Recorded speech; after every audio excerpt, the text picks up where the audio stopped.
Selamat pagi dan salam sejahtera untuk kita semua. Yang terhormat, para dosen penguji UKIN PPG dalam jabatan. Perkenalkan, nama saya Meriati, Guru Pendidikan Agama Katolik di UPT SDN 15 Rembon, Kecamatan Rembon, Kabupaten Tanah Toraja, Provinsi Sulawesi Selatan. Saya mahasiswi PPG dalam jabatan Program Studi Pendidikan Agama Katolik Batch 3 tahun 2025 di Sekolah Tinggi Katolik Santo Yakobus Merauke dengan NIM 25890514446. Pada hari ini, Kamis tanggal 9 Oktober 2025, saya akan melaksanakan praktek pembelajaran pada kelas 4 di UPT SDN 15 Rembon, Kecamatan Rembon, Kabupaten Tanah Toraja, Provinsi Sulawesi Selatan, dengan topik Aku Mengembangkan Kemampuan Diriku. Selamat menyaksikan. Selamat pagi anak-anak. Selamat pagi, Bu. Apa kabar hari ini? Aku sehat, aku kuat, luar biasa, fantastis, yes. Anak-anakku, sebelum kita melanjutkan proses pembelajaran kita, mari terlebih dahulu kita mengawali dengan doa. Saya persilakan Anak Risa untuk memimpin kita dalam doa. Teman-teman, sebelum kita belajar, mari kita berdoa. Dalam nama Bapa, Putra, dan Roh Kudus. Amin. Allah Bapa dalam kerajaan surga, kami anak-anakmu tunduk di hadapanmu menanti segala berkat yang Engkau kasih berikan kepada kami. Dan di mana nyata Tuhan, Engkau telah membimbing kami dari rumah perjalanan menuju tiba di sekolah dengan selamat. Sekarang ya Tuhan, kami akan belajar dan serta kami. Semoga apa yang diberi Bapak Ibu Guru bisa tertanam baik dalam hati dan pikiran kami. Inilah doa kami melalui Putramu yang hidup dan berkuasa kini dan sepanjang masa. Amin. Dalam Bapa dan Putra dan Roh Kudus. Amin. Terima kasih Nabi saya telah memimpin kita dalam doa. Oke, saya cek dulu ya. Hadirin kita, saya absen dulu. Risa, Aurel, Kristo, Rizky, Alpianus. Oke, sebelum kita lanjut, kita membuat kesepakatan kelas dulu ya, supaya proses pembelajaran kita boleh berjalan dengan baik. Kesepakatan itu kita buat untuk kita taati dan tidak boleh dilanggar ya. Oke, kira-kira kesepakatan kelas yang akan kita lakukan selama proses pembelajaran apa saja? Menghormati di sini berarti kita dalam kelas ini harus saling menghormati, baik itu guru maupun teman. Ada lagi? Kehadiran harus hadir tepat waktu. Boleh yang bohong-bohong. Apalagi? Partisipasi. Anak-anakku semua harus berpartisipasi aktif selama proses pembelajaran. Tidak ada yang pasif. Nah, apalagi? Komunikasi harus menjaga komunikasi yang baik antar guru dan teman. Apalagi? Saling menghormati. Dalam kelas ini kita harus tetap saling menghormati satu dengan yang lain. Oke, kita menyanyi dulu Allah itu baik. 1, 2, 3. Allah itu baik, Allah itu baik, Allah itu baik, Dia baik bagiku. Oke, baik anak-anak, sebelum kita lanjut, agar anak-anak lebih semangat lagi, Ibu punya speaking. Caranya begini, Ibu contohkan dulu ya. Tepuk 1, yes. Tepuk 2, oke. Tepuk 3, semangat. Tepuk 4, konsentrasi. Tepuk 5, siap belajar. Tepuk fokus, melihat, mendengar, mengingat, fokus. Bisa? Bisa.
kamu tentang apa? Aku pribadi yang unik. Aku pribadi yang Unik. Nah, minggu ini hari ini kita akan belajar tentang aku mampu mengembangkan kemampuanku. Nah, tema hari ini itu masih berkaitan dengan pembelajaran minggu lalu, yaitu aku pribadi yang unik dan masih berkaitan dengan ini. Aku mengembangkan kemampuan diriku. Nah, aku mengembangkan kemampuan diriku. Adapun tujuan pembelajaran yang akan kita dalami bersama, saya persilakan Kristania coba baca. Tujuan pembelajaran, peserta didik mampu mencintai dan mensyukuri kemampuan yang dimiliki sehingga dapat mengembangkan dan mempergunakannya untuk menjalankan tugas panggilannya sebagai citra Allah. Ya, peserta didik mampu mencintai dan mensyukuri kemampuan yang dimiliki sehingga dapat mengembangkan dan mempergunakannya untuk menjalankan tugas panggilannya sebagai citra Allah. Nah, untuk mendalami tentang pembelajaran kita hari ini tentang aku mampu mengembangkan kemampuan diriku, silakan buka buku paket halaman 11. Di situ kita akan mendalami tentang kisah Georgesa. Siapa ini Georgesa? Seorang bangsa Papua. Dia adalah seorang putra bangsa Papua. Nah, di halaman 11 di situ ada ceritanya. Silakan anak-anakku mendalami dulu ceritanya itu. Setelah itu kerjakan soal yang ada di bawah. Saya berikan waktu 5 menit. Dalam cerita yang kalian dalami tadi, ada yang bisa jawab? Iya, silakan Sena. Yang diceritakan dalam kisah itu adalah kisah hidup dan perjuangan Georgesa. Iya. Jadi yang dikisahkan dalam cerita tadi itu adalah kisah Georgesa, seorang putra Papua. Nah, pertanyaan yang kedua, bagaimana perjuangan untuk mengembangkan talenta atau bakatnya? Siapa yang bisa jawab? Hah? Bagaimana perjuangan George untuk mengembangkan talenta dan bakatnya? Bisa menjawab. Silakan Eva. Pesan dari cerita tersebut bagi dirinya saya adalah meskipun kita hidup dalam kesederhanaan itu tidak pernah menjadi penghalang untuk meraih sebuah kesuksesan. Selagi kita mau terus belajar dan mengembangkan bakat. Pesan yang kita dapatkan dari cerita Georgesa ini bahwa meskipun kita hidup dalam kesederhanaan, sesederhana pun kehidupan kita itu tidak akan menjadi penghalang untuk meraih kesuksesan selagi kita ada kemauan dan usaha dan disertai dengan doa. Nah, kisah Georgesa ini bisa kita jadikan kisah inspiratif dalam kehidupan kita untuk meraih kesuksesan. Oke, sekarang kita lanjut. Kita akan mendalami kitab suci. Bawa Alkitab? Bawa. Oke, sekarang buka kitab Matius bab 25 ayat 14 sampai 30. Matius 13 ayat 14 sampai 30. Nah, saya bagi dalam kelompok ya. Ini kelompok 1, kelompok 2, kelompok 3 ya. Jadi ada 3 kelompok, masing-masing kelompok membaca atau mendalami isi teks kitab suci lalu mengerjakan soal yang ada di buku paket. Silahkan dikerjakan ya, harus kerjasama dalam kelompok, tidak boleh kerja pribadi ya, harus nanti kerjasama ya kelompok.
kitab sucinya.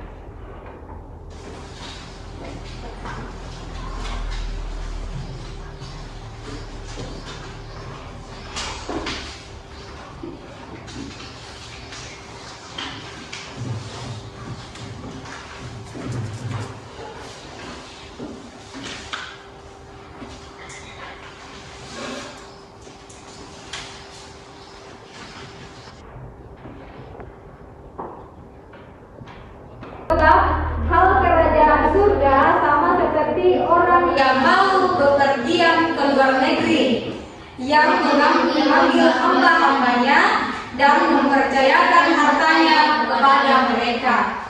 Yang seorang diberikannya 5 talenta, yang seorang lagi 2, dan yang seorang lagi 1, masing-masing menurut kesanggupannya. Lalu ia berangkat. Segera pergilah hamba yang menerima 5 talenta itu. Ia menjalankan uang itu, lalu beroleh laba 5 talenta. Hamba yang menerima 2 talenta itu pun berbuat demikian dan berlaba 2 talenta. Tetapi hamba yang menerima 1 talenta itu pergi dan menggali lubang di dalam tanah, lalu menyembunyikan uang tuannya. Lama sesudah itu, pulanglah tuan hamba-hamba itu, lalu mengadakan perhitungan dengan mereka. Hamba yang menerima 5 talenta itu datang dan ia membawa laba 5 talenta. Katanya, "Tuan, 5 talenta Tuan percayakan kepadaku. Lihat, aku telah beroleh laba 5 talenta." Maka kata tuannya itu kepadanya, "Baik sekali perbuatanmu itu, hai hambaku yang baik dan setia. Engkau telah setia dalam perkara kecil, aku akan memberikan kepadamu tanggung jawab dalam perkara yang besar.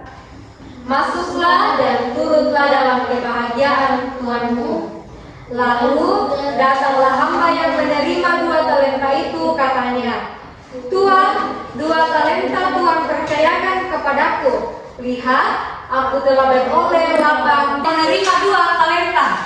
Apa yang dilakukan tadi oleh orang yang menerima 2 talenta itu?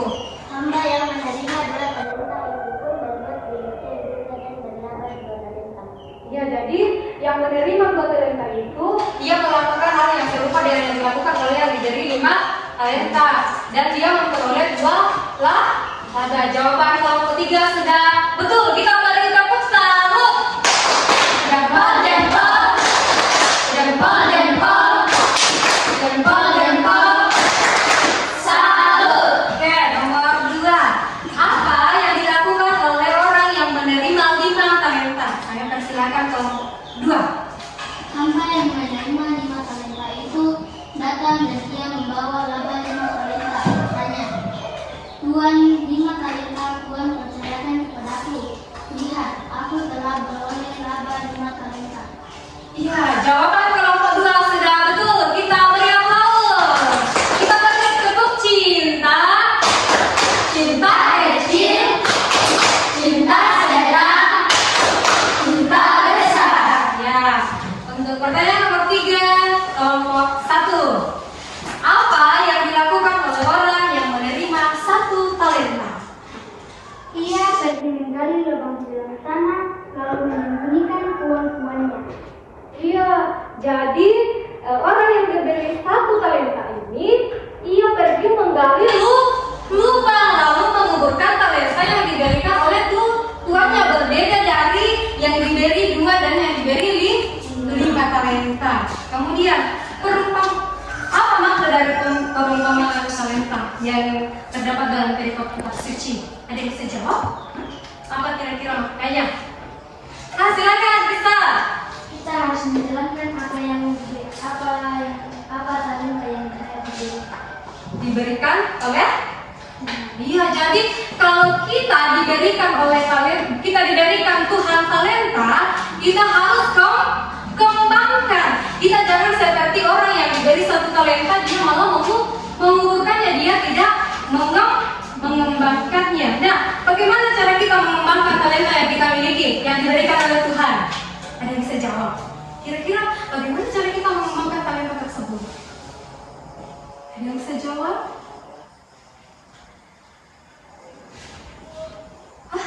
Iya Rizky, apa? Bagaimana cara mengembangkan?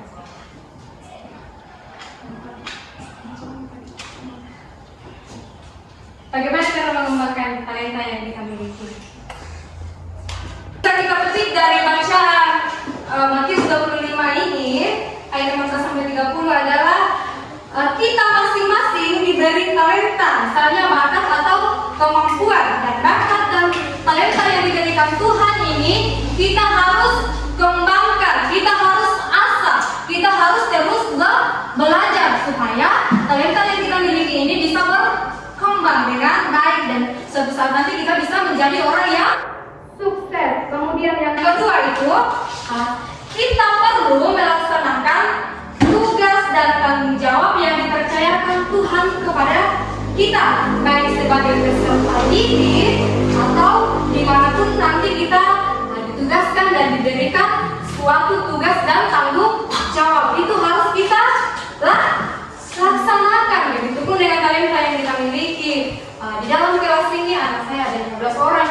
Tentu semuanya memiliki talenta atau kemampuan. Nah, dari bacaan tadi itu kita bisa menarik kesimpulan bahwa setiap talenta atau kemampuan yang kita miliki itu kita harus kembangkan. Nah, sekarang saya akan memberikan tugas. Tugas ini masih dikerjakan dalam kelompok ya. Lembah kerja peserta didik.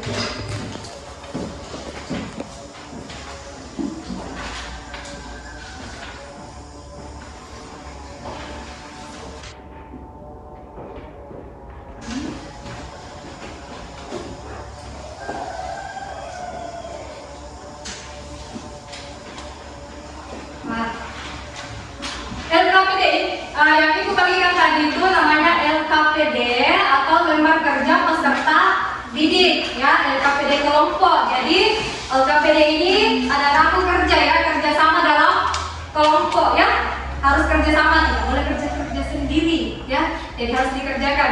LKPD jawabannya itu dikerja di lembaran ini ya, jangan lagi ditulis di buku karena biasa kalau ibu guru bagikan tugas ditulis lagi di buku lain.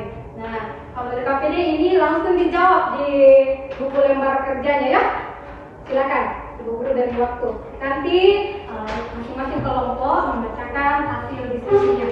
Saya persilakan.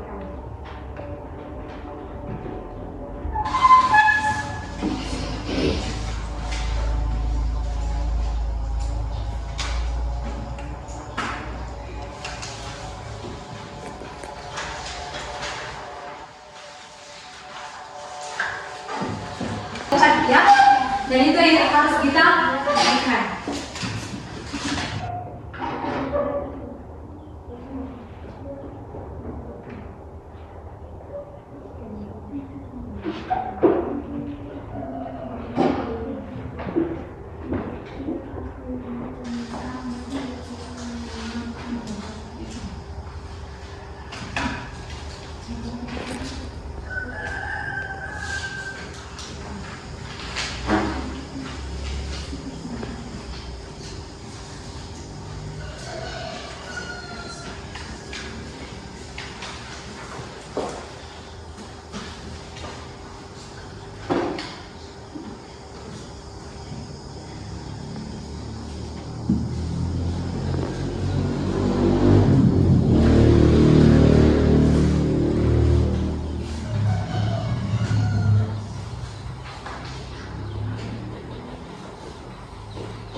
ditanggapi oleh kelompok lain, ya.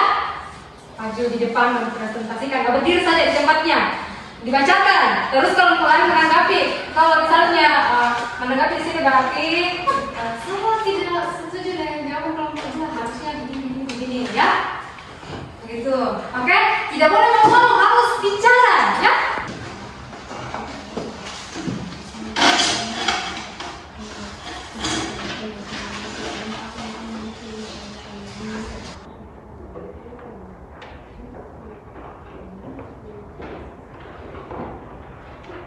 Sudah? Sudah. Kelompok satu, silakan presentasikan hasil diskusinya. Semuanya berdiri, anggotanya juga berdiri, ya. Sudah tahu kan caranya bagaimana kalau kita mau menampilkan hasil presentasi kita? Ini hasil presentasi kita dan akan presentasikan hasil diskusi dari kelompok. Yang lain dengar, nanti kalau ada yang mau ditanggapi bisa, ya, silakan. Terima kasih atas kesempatannya. Hasil diskusi kelompok 1. Tuliskan kemampuan orang-orang yang berperan dalam pengembangan kemampuan, memberikan motivasi dan dorongan dalam mengembangkan suatu kemampuan. Buatlah daftar kemampuan yang kalian miliki: menyanyi, menari, bermain bulu tangkis, bermain bola, berenang, memasak. Ya. Adakah yang mau ditanggapi dari kelompok satu? Ada yang mau menanggapi? Tidak ada. Nah, kita berikan tepuk tangan untuk kelompok satu. Ya. Jadi jawaban dari kelompok satu itu tentang menuliskan kemampuan orang yang berperan dalam pengembangan kemampuan. Itu jawabannya sudah tepat, ya. Mereka sudah menyebutkan tadi bahwa memberikan motivasi dan dorongan dalam mencapai suatu, dalam mengembangkan suatu talenta atau kemampuan yang dimiliki. Kemudian kelompok satu juga sudah menyebutkan kemampuan-kemampuan yang mereka miliki. Oke, terima kasih. Saya persilakan kelompok 2. Kelompok 2, silakan berdiri bacakan hasil diskusinya. Sikap-sikap apa yang menghambat diri kita dalam mengembangkan kemampuan hidup? Malas belajar. Malas belajar, ya. Kalau kita malas belajar, kemampuan atau talenta itu apakah bisa berkembang atau tidak? Tidak. Jadi jawaban kelompok 3 sudah tepat, ya. Kita beri tepuk cinta. Cinta kecil, cinta sedang, cinta besar. Nah, sekarang dari kelompok 1, kelompok 2, kelompok 3 semuanya sudah benar.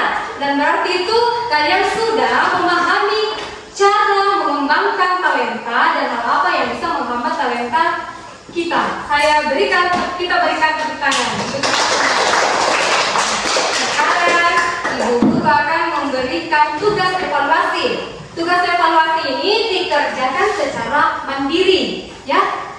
Kerja sendiri, tidak kerja kelompok lagi, ya. Jadi kembali ke tempat duduknya.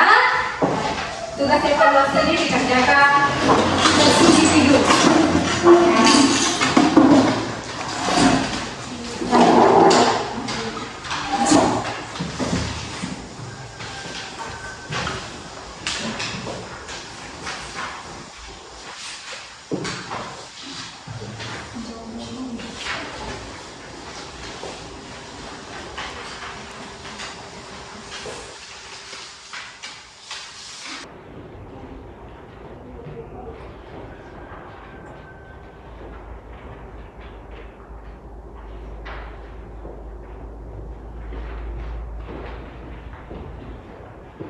Silahkan dikerjakan. Dan tadi kita sudah mendalami tentang kisah inspiratif, terus kita juga sudah mendalami isi kitab suci. Nah, soal evaluasinya ini menyangkut tentang pembelajaran yang telah kita dalami bersama tadi.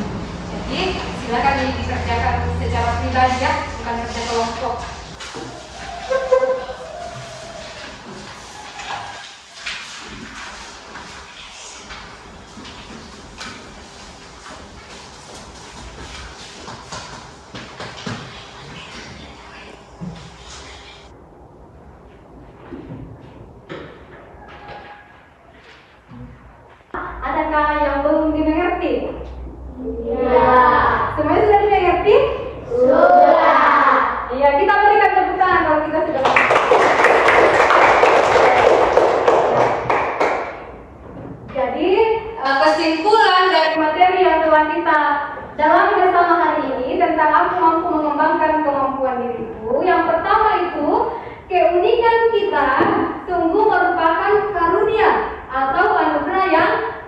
nilai. Dalam kitab suci, anugerah Tuhan disebut talenta.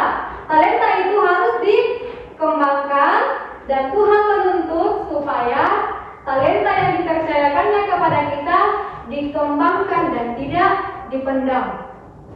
Yang kedua, talenta yang kita terima dari Tuhan dapat menjadi sumbangan yang khas dan sangat berarti untuk perkembangan diri kita sendiri, untuk kebaikan sesama kita, dan untuk kemuliaan Tuhan. Nah, inilah inti dari materi yang telah kita dalami bersama. Nah, sebelum kita tutup pembelajaran kita, adakah yang mau ditanyakan? Iya. Sudah dimengerti semua? Sudah. Ya, kalau sudah dimengerti, sekarang anak-anakku membuat refleksi selama proses pembelajaran. Kira-kira bagaimana perasaannya ya? Apakah ada yang sedih, bahagia, atau apa? Ya, refleksi. Tulis, nanti kumpul-kumpul.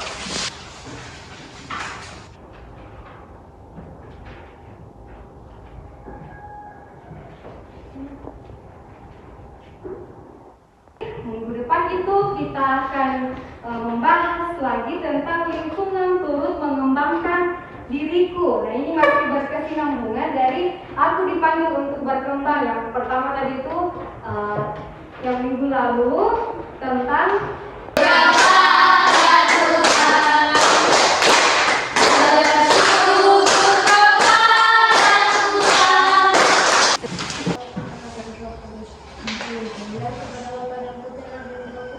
seperti pada permulaan, sekarang, selalu, dan sepanjang segala abad. Amin. Putra dan Roh Kudus. Amin. Terima kasih Rizky.